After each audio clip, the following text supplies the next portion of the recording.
Let's talk about the Australia-EU trade deal that was signed last week. Because if you've been watching the reaction, it's completely divided. Some people are calling it a breakthrough. Others are calling it one of the worst trade deals that Australia has ever signed.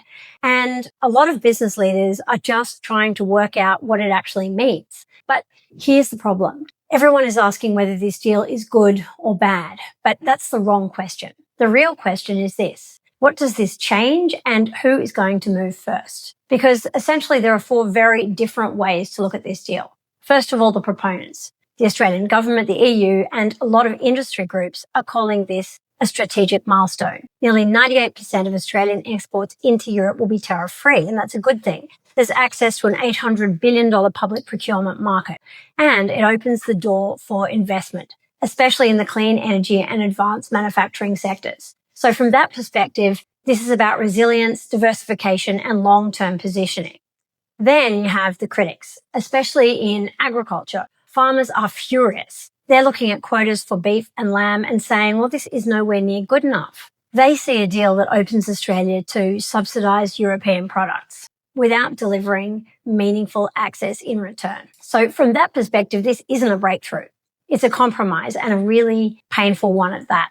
The third view is coming from regulators and compliance experts. And their message is actually pretty simple. Access to Europe now comes with conditions. Stricter rules on labour practices, environmental standards, supply chain transparency. If you want to play in that market, you'll be held to European standards. No shortcuts. And finally, the sustainability view. This is being positioned as one of Australia's most progressive trade deals. It embeds commitments to climate, labour rights, and sustainable development. Not perfect, but directionally important. Now, all of those perspectives are valid, and all of them are incomplete. Because trade deals don't create opportunity. What they do is they remove friction. And what happens next depends entirely on what businesses do with that access. Here's what the deal actually changes. Europe is now more accessible, but is still one of the most complex markets in the world. It's highly regulated, it's fragmented, and it's deeply relationship driven.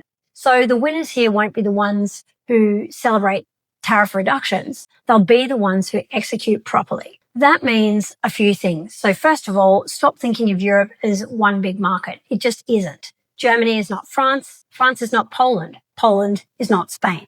You need a beachhead strategy. Secondly, compliance isn't a barrier. It's your entry ticket. If you can meet European standards, then you are immediately more competitive globally, anywhere in the world.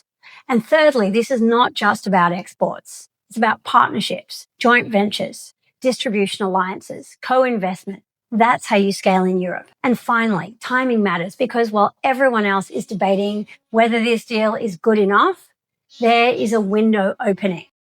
This agreement doesn't guarantee success, surely not, but it does change the playing field.